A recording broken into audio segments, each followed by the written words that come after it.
This is the Tech Phantom, and welcome to Dark Souls Easy Mode, Episode 16. And if you notice, the video quality of this episode is not up to par with the other ones.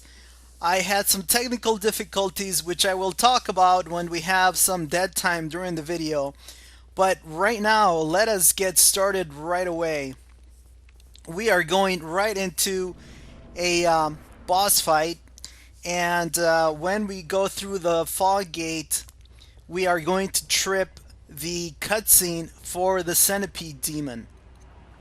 And I apologize, guys. In the last video, we ended up at a different bonfire, and I essentially lost the footage from the walking from that bonfire in the Daughter of Chaos, all the way down to the bonfire close to the Centipede demon, and that had to do with some of the technical difficulties that I'll talk about. But enough of that, let's talk about this easy mode boss fight. And I'm going to take a little bit of damage on the lava, and I think I have enough time here, so I take a swig of the Estus flasks, and the Centipede demon takes slaps me down. So if you're watching this, guys, don't try to heal until you're right here, and then you can safely heal. And we are mostly going to take on the Centipede demon with our powerful range attacks. And the beginning of the fight is essentially an exercise in dodging. Now, luckily, dodging the attacks from the Centipede demon are not very difficult because he telegraphs them quite a bit. So I'm just going to get close to him when I can, and I'm just going to let Crystal Soul Spear and my Homing Crystal Soul Mass do the damage. Now I have Dark Bead queued up, but I'm not going to use it because the Centipede Demon is standing on lava. He's a little bit far away from me, so the orbs are not going to hit. So instead, I'm just going to use, again, Homing Soul Mass and Crystal Soul Spear. And I'm always amazed, guys, at how little time there is to do commentary during these easy mode boss fights, because they really don't take any time at all. Normally, the most difficult part of the boss fight is the beginning. But once you sort of get in position and get ready to do damage, it's pretty much over. So far, the bosses have not stood a chance with this Dark Souls easy mode build. Alright, so the Centipede Demon will drop the orange charred ring, which is going to grant you the ability to walk on lava without taking a lot of damage. And we have made our way to the next waypoint, this next bonfire, and we see that our Sombro Solaire is here, and he's talking some nonsense about searching for his son. And if you have made it this far, and if you see Solaire and you're able to talk to him, then you will be able to summon him for the final boss fight, assuming that you go back to the Daughter of Chaos, you join her covenant, you give her 30 humanity, which will take you up to, I believe it's a +2 in her covenant. And once you've done that, you will unlock a shortcut, or essentially a different route back to the bed of chaos. Now we're not gonna do that because we really don't need Solaire for this fight, so the ability to summon him is really not going to play a game in this walkthrough, or it's not going to play a part in this walkthrough, and we really don't want to backtrack all the way back to the Daughter of Chaos and essentially take a completely different route back to the Bed of Chaos. Instead, what we're going to do is go directly for the Bed of Chaos, and that's going to be the second boss that we're going to fight in this episode. Now, if you want to know what summoning Solaire is like for the final boss fight, I direct you to my lore walkthrough. In that walkthrough, I show you both endings. In the first ending, I summon Solaire, And in the second ending, I don't summon Solaire, so it gives you the chance to see what the boss fight is like with Solaire, and he does kind of make the boss fight quite a bit easier. But like I said, we are going to have no need for Solaire in this walkthrough, and so far we really haven't had much difficulty with the bosses, and we expect that to continue as we go through the walkthrough. So I'm following these branches that are essentially pointing the way forward. And I happened to get myself turned around here, guys, and that's good because it gave me an opportunity to talk about Solaire. But I essentially doubled all the way back to where I started walking on this route from the bonfire. So I got myself turned around. Sorry about that. So let's head this way again. And if you follow this path that I'm showing you, the torsos, the dragon bottom halves will not aggro. They're pretty deadly when they aggro on you because they can stomp you and they can gang up on you. But if you follow this path, they will not aggro, at least until you get to that building that's off in the distance. And in the meantime, we're going to pick up an item I sold.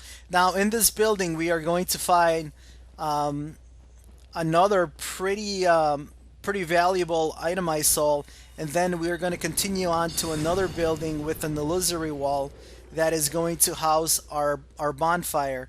And while we make our way over there, I am going to tell you about the technical difficulties that I had. So for some reason, I don't know why, but for some reason on this specific video, I changed the recording settings and I recorded at a much higher definition than the other videos. I believe this video was recorded with 1080p settings, which is really a waste because the PS3 doesn't output 1080p for Dark Souls. It outputs at 720p.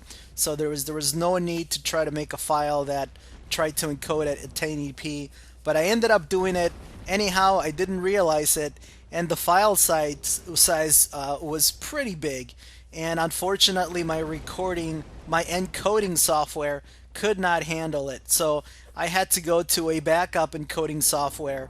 So the changes, and I also had to down select the file size a little bit to try to make the file more manageable. So if you see the difference in video from this video to the previous one, it's because of those technical difficulties that I talked about. But anyhow, I was able to figure out a workaround, and by the next video we'll be back to our old recording and encoding software, so we should be back to the same quality as before.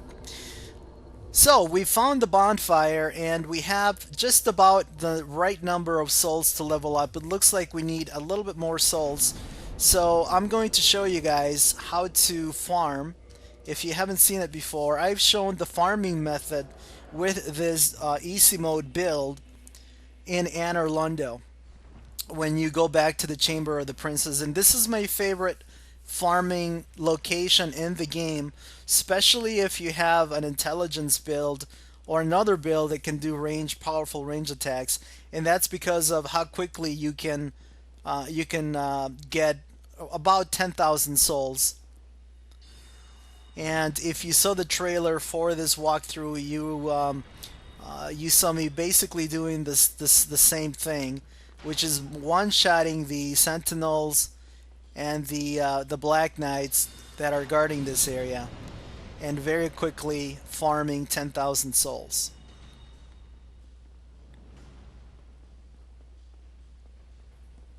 So let's take out this Royal Sentinel there, and we were able to do that with Homing Crystal Soul Mass. And then there's two normal Sentinels here, and we are just going to fire Soul Spear at them, and they go down in a heap. And there it is. We've farmed about 10,000 souls in a very short amount of time. So we warp back to the bonfire here in the Demon Ruins, and for the next boss fight, we do need a bow. Now, I asked you guys if you wanted, so I'm going to buy some arrows because I don't have any arrows for my bow. So I asked you guys if you wanted me to do a ranger walkthrough, which essentially would be a bow only walkthrough, and I've gotten a good amount of feedback and good interest, so I'm thinking about it. So I'd like a little bit more feedback before I make my final decision. If you guys can tell me what kind of restrictions or how I should limit my build, or give me some ideas of what you'd like me to do with the ranger with a bow only walkthrough. I think that's going to help me decide and make up my mind as to whether I do want to go forward and do a bow only walkthrough, which I think it's going to be very, very challenging for me, and it's going to push me outside my comfort zone, my envelope, because I've never used the bow before. I'm not very, very good with bows at all. Alright, so let's go back to the walkthrough here. So we warp back to the bonfire after buying some arrows. And we are going to the bed of chaos.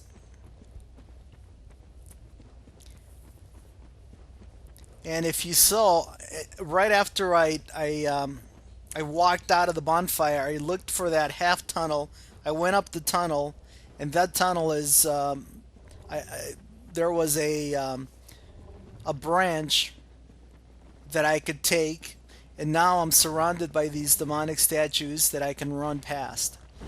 Now I'm going to get a little bit greedy, guys, and it's going to cost me, so a little bit of a heads up. And I think for the most part so far, all of my deaths have been because I've been a little bit either greedy or I haven't paid enough attention. But I'm looking for an item I sold that happens to be not on this side of the stairs, but on the other side of the stairs. Now, one thing that I'm going to caution you guys in this area is that if you see the larger branches that are on the floor, those can actually block your path. The smaller branches you can walk over, but the larger branches like these right here will trap you. And I get trapped here, and unfortunately I am not able to make it, and I die under a blanket of fiery breath there. So back to the bonfire. I guess it's Lost Izalith. I said Demon Ruins, but it's actually Lost Izalith. And I was in human form when I died, and now I am not in human form. I am hollowed, so I need to go back to the bonfire and get back to human form. Now, the reason I want to be in human form is because if you have triggered the invasions of Kirk in the depths and in the demon ruins, then there will be a third invasion that will trigger in Lost Izalith, and you need to be in human form in order to trigger that invasion, and you also need to have killed him in his previous two invasions. And if you do that, you will be able to get his armor set. So I wanted to show you guys how to do that. And additionally, he drops a nice number of souls, so we don't want to pass up our opportunity to get some additional souls in our advance our build. So this is try number 2. So let's see if we can get through the gauntlet of demonic statues. And there's a soul item up there, a glowing item up on top, and I believe that's a divine blessing. So I'm not going to be greedy this time, so I am just going to ignore it, and I'm going to make my way to the bed of chaos. But first I need to pick up my souls. And now I need to go up this very long staircase, and waiting up on top is a Chaos Eater. And they're pretty powerful, especially if you stay right in front of them, and they can spray an attack that will break your weapons. And if you get really, really close to them, they can actually grab you with their arms and throw you in their mouths, and they'll chomp at you, and that's pretty much a guaranteed death. So easiest thing to do with the Chaos Eaters is to run around them and hit them a couple of times. Alright, so there was a Daughter of Chaos here, and immediately after that we see that Knight Kirk invades. Now, if you noticed, I did not get close to Kirk as he was spawning, and the reason is that I had Homing Crystal Soul Mass equipped, and if I got close to him while he was spawning, the Homing Crystal Soul Mass would have fired, and he is immune to attack. He is invulnerable while he is spawning. So I waited until he was completely spawned. He was in full body form, and then I got close to him, and then I let Homing Crystal Soul Mass fire. So that's just a little tip in case you guys are following along. If you do happen to get too close to him and Homing Crystal Soul Mass fires, no worries. Just cast it again or use your Soul Spear spell. So we decided to, I decided to warp back to the bonfire because we're following our rules of trying to not walk around with too many souls, and we had quite a number of souls, enough to level up. So we went back to the bonfire, and we also picked up some humanity. So now we don't have as many souls on us, and that's going to sort of lessen the pressure during the boss fight, and hopefully we won't do anything stupid. So this being an easy mode walkthrough, I'm going to take on the Bed of Chaos in sort of a glitchy way, but I feel like it's perfectly comfortable to do that because this is not a boss that that even the developers of the game enjoy. As a matter of fact, if you hunt down on the internet and on YouTube, you can get some developer interviews, and they essentially admit that they screwed up when they did the Bed of Chaos. It doesn't fit within the mold of other Dark Souls bosses, and it doesn't even fit the vision that they originally had. And I believe they just simply ran out of time and they were unable to go back and sort of polish the fight and make it into a more satisfying boss encounter. So what you need to do with the Bed of Chaos is to attack its flanks. You can attack to the left or to the right, and after you attack, after each iteration, after you destroy each of its forms, the Bed of Chaos will become stronger and will start casting stronger and more dangerous pyromancies. So this is, I guess this is sort of the easiest way to take on the Bed of Chaos. What you want to do is you want to come to the right side first, and you want to hug the wall. I didn't hug the wall. You actually want it to be a little bit further to the right, and he wouldn't have hit me there. But I got too close. I should have been over to the right a little bit more, and I would have been safe. But I want to make it into that orange glowing orb.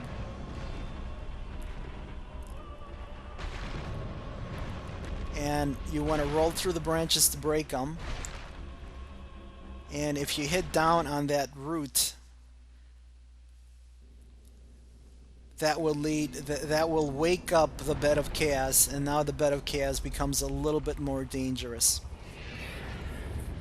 and starts spawning some tentacles, and it wakes up and it's going to start casting some pyromancies. So now it's spawned a tentacle in the center that you need to be wary of. So the next thing we need to do is we need to make it all the way to the left side, to the left flank, and the fastest way and the safest way to do that is to actually use a homeward bone.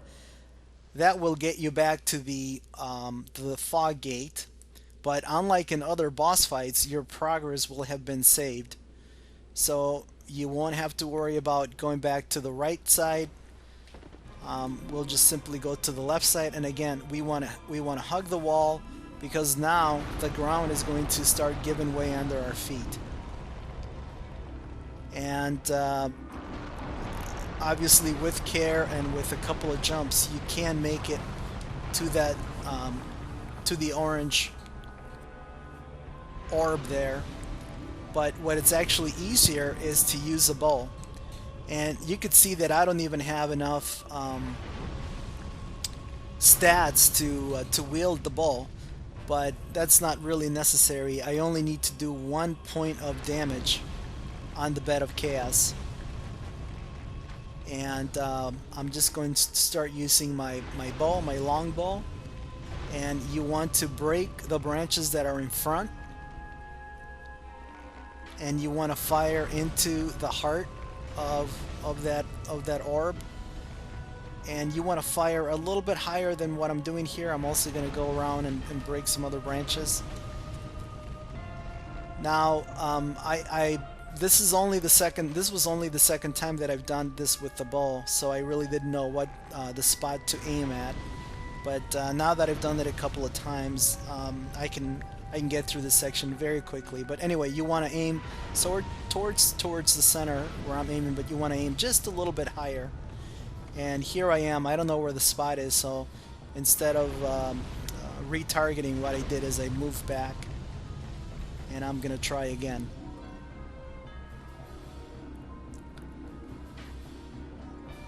So I'm still aiming a little bit too low, but of course I didn't know that at the time.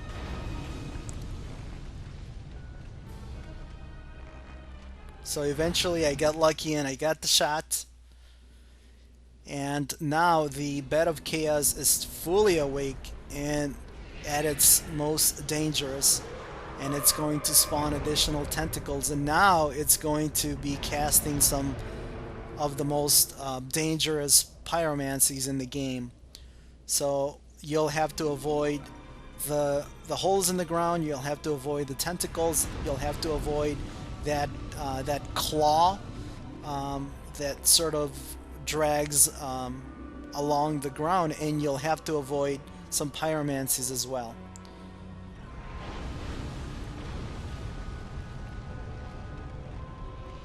So you want to make it back to the center of the boss area, and there's the claws that are clawing along the ground. And when you get close to the center, assuming that you're able to do it, most deaths here are going to happen from the bed of chaos swiping you into one of the open holes in the ground. But anyway, when you get to the close to the center here, eventually the ground will give way right here. And I was too slow, but if I would have been fast enough, there was a path to jump onto that branch. So let's try this again. I cut the walk back from the bonfire after I died, because that's no fun. So this time you could see that the center is already open, but the bed of chaos is going to start off by casting chaos tempest or something like that. And as long as you stand, as you're not standing right on the pillar, you should be fine. And I almost made it that time, and I got lucky that those tentacles missed me. Right there, I was very lucky. So let's try this again. When after the swipe, when I see an opening, I'm just going to run, and I'm going to roll onto the path. And now I'm just going to roll to break these branches.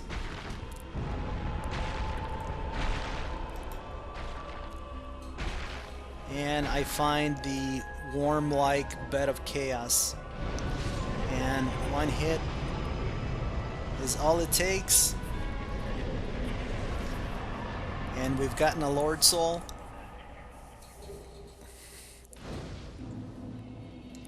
And additionally, I think we're going to get 60,000 souls, so it's going to come in handy. Alright guys, so this has not been too difficult of a walkthrough. like any other walkthrough, like if you were using any other build, and that's because of how the Bed of Chaos is. It doesn't really matter. Obviously, it's more of a puzzle than a boss fight, so it doesn't really matter what your build is. But you did see the advantages of the easy mode build in the boss fight with the Centipede Demon. Well, that's gonna do it for this video, guys. On the next video, we're gonna take on the 4 Kings. This is the Tech Phantom signing off.